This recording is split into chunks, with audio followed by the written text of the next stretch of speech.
and welcome. I'm going to share with you my journey here. I'm going to be making a perpetual calendar, one page for every day of the year. To make it engaging so that I want to look at it every day for more than 1 year, I'm using for my days decks of cards.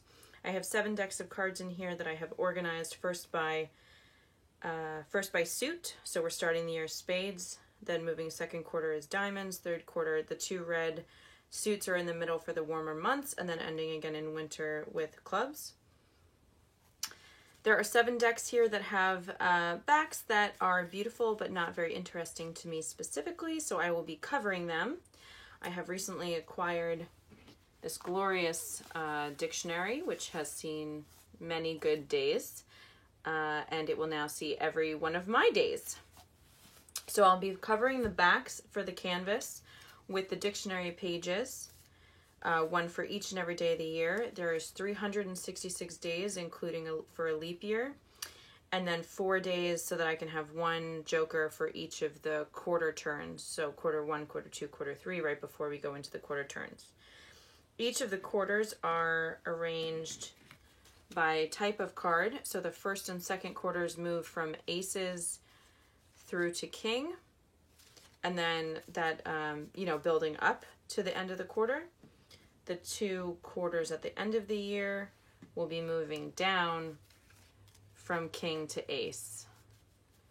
And the places where I was missing a card from that deck, I used the jokers. So this will be counting down to the end of the year from king to ace. The beginning and end of the year, we have jokers at the beginning and end for fun and celebration.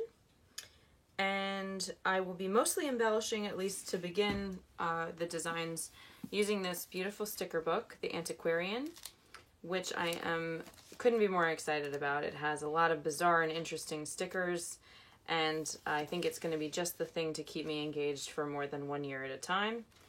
So I am excited, and I am taking you with me, and here we go.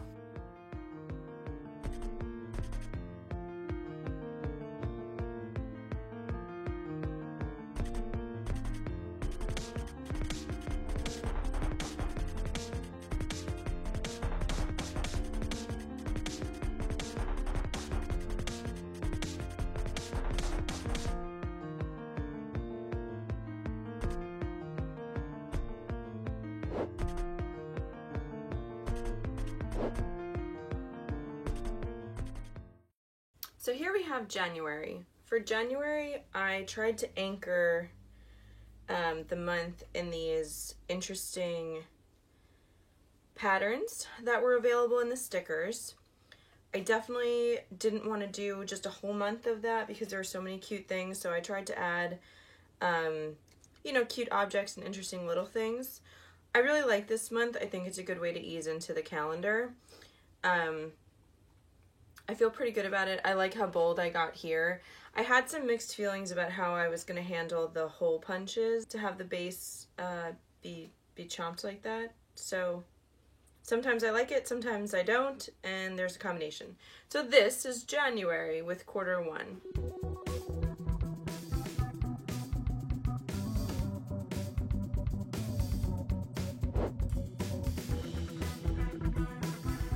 For February, I went with mushrooms and seashells, which I thought was very funny.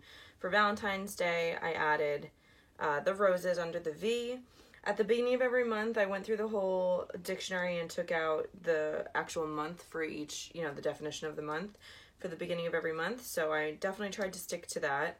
I have my 29th day for leap year, which is jellyfish because magic. I also didn't want to do a whole month of just one thing again, so I did add a few just interesting other things, but for the most part on this one I stuck to seashells and a couple flowers here and there. And then I also found, as I was going through the dictionary, a few really great portraits, so I have a few portraits now, which I'm very excited about. So far I feel pretty good about how these look. It's different looking at them all together versus flipping just one every day. Like even here you can see, it looks very simple, and I've had it at the moment kind of far away from me, so I can't see all the detail of the dictionary, which is an interesting thing. I didn't actually think about how I'm not going to be examining it. I'm just going to be turning it every day, and I did spend quite a bit of time trying to decide what words I shouldn't cover up. So we'll see how I feel about that year after year. I might do something to highlight the words that I like, or, you know, something that I did, you know, I might circle it or highlight it or somehow, you know, I'm not sure yet. I haven't thought that part through because I didn't think of that. Because obviously when I'm making it, I'm sitting really close to it and scrutinizing it. But when you're just flipping the calendar, you're not doing that. So that's something we're thinking about. Onwards to March.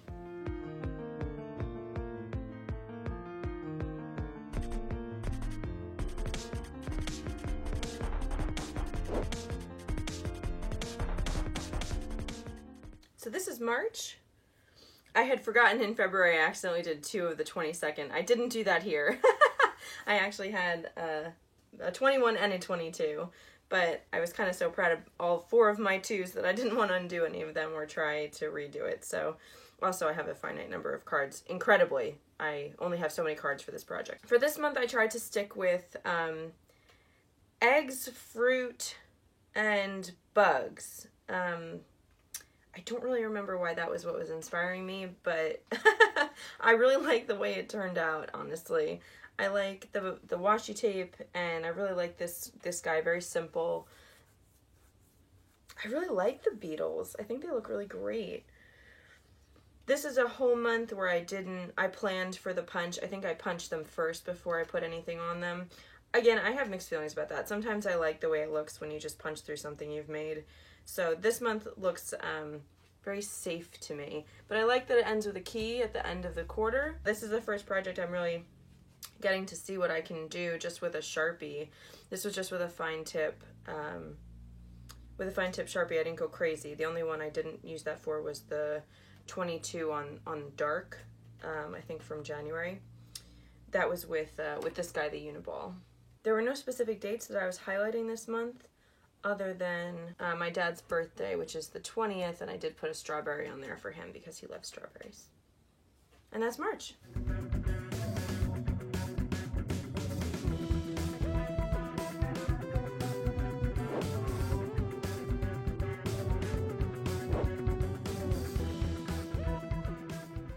So this is quarter 2 beginning. We obviously did birds this month, birds and feathers, and then I had a couple of other things, I think. This is where you can really see I was starting to play a lot more with what I could do with spacing in my lettering, which I think there are some really successful numbering moments here. I really like this 20, I really like this 19. So I can tell that I was having fun, and I honestly love that. I love this crazy weird bird. I have no idea. It's so cool. This sticker book is amazing. The only thing I do notice is that the adhesive doesn't hold. It's not an incredible adhesive, so I may have to coat these in something at some point just to make sure they don't come off. But for now, they're mostly just bunched up, and it's just the edges that are coming up. So I'm not overly worried yet. We'll see how it gets, and if I have to, end up gluing them down, then that's fine. The other thing that I am noticing now that I've been using it for part of January is it actually is a little annoying to not have the month on every day. Definitely the next time I go through these, I'm gonna do something to add the month to every day. I didn't really think about that when I was making it, because when you're looking at it, you know this is all April. But when I started to flip through January, there was just a few times where it was very disorienting to only see a number, even though I know that it's January, obviously it's the beginning of the year, and it was still just a little off-putting to know that I'm flipping the day and not have it tied to the month that it's in. So that was an interesting psychological thing I did not anticipate. And then when I thought about it, of course, all my tear-off calendars always have the full date on it, which I just didn't think about. So now we know, now that I've been using it. And you can see here again, I mostly avoided, I designed for the holes. A couple times I let it go through. But I was, I think maybe towards the end of the quarter, I started to feel like I liked it more. Here it went over the thing and I didn't even punch it out. I just let it go. So here clearly I punched first. Anyway, yes, this is where we are with April.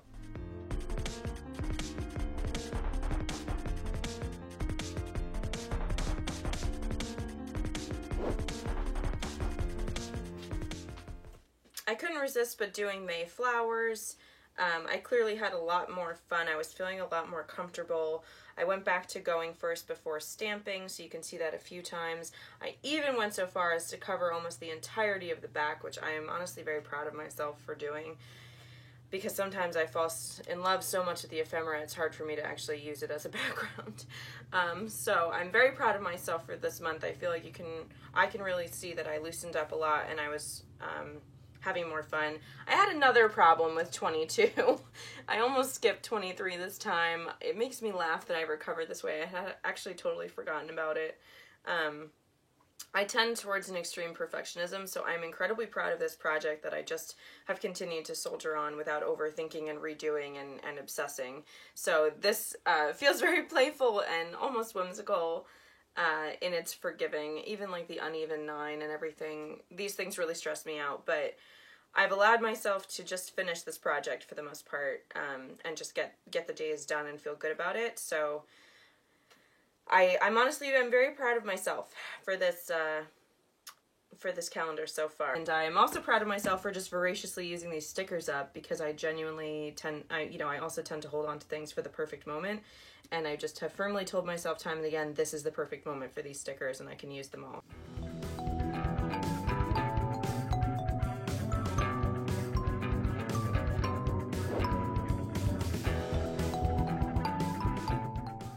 So this is the last month I have finished. I finished all of quarter 1 and quarter 2. So this is June, where we clearly went with fish here, except for the owl, because I think owl is actually on this card. So I couldn't help myself. I'm very proud of the composition in these. They're definitely bigger stickers consistently, and I'm pretty happy with how I managed to make them fit and still show the words that I intended to show. Again, I'm still thinking about how I want to highlight those words, but I'm pretty proud of this set. I think it's funny where I deviated from this from a real fish. You know, we moved into a bizarre shrimp situation. We have a turtle over here. I like where I deviated. I have another turtle. It's mostly aquatic life this month, and they're just so great. You can see how crazy these stickers are. They really are fantastic. That's all I have done for now. I still have, obviously there's 2 more quarters to go, but as it's still only January, I do have more time to go back to it, and honestly I needed a break. As you saw, you have to, it's pretty monotonous to get the bases ready, which sometimes you're really in the mood for a monotonous, productive activity, but the other thing I was working on while I was doing this is I want to try to move through the alphabet and the year at the same time. So while on the back, so you can see the progression like we talked about of the cards, I also wanted the fronts to have a progression through the year. So then I was paying a lot closer attention to how far through the alphabet I was and how many I was using for each thing. The only times I've deviated are, kind of at the end of the month. Sometimes something gets fudged and I have to use, I have to switch something. So for the most part, it's been, with again, slight deviations, it's been A through P. And it looks like from what's left of the dictionary, there's plenty to make it through the rest of the year. But anyway, all of that, it's a little drudgery when you've done over 100 of them. So we're going to attack this again in the future in another video, but I just wanted to show you where we're at right now. I'm going to put it all back together and show you how I've been flipping it.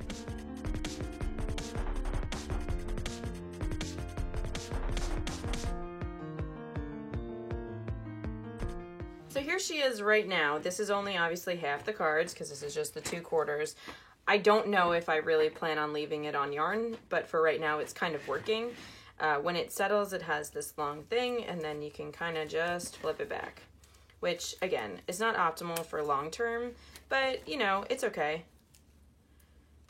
For now when it's, not finished and I don't actually know how much bulk I'm gonna have.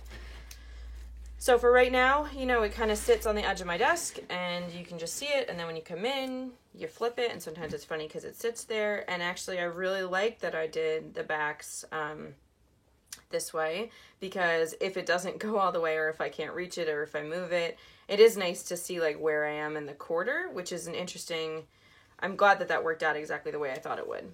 So this is today. We're going into the B's. You saw I got a little aggressive with the A's, obviously, if I spent most of January in the A's. So this is where we are right now. I'm interested to see. There's obviously, so these are the other piles.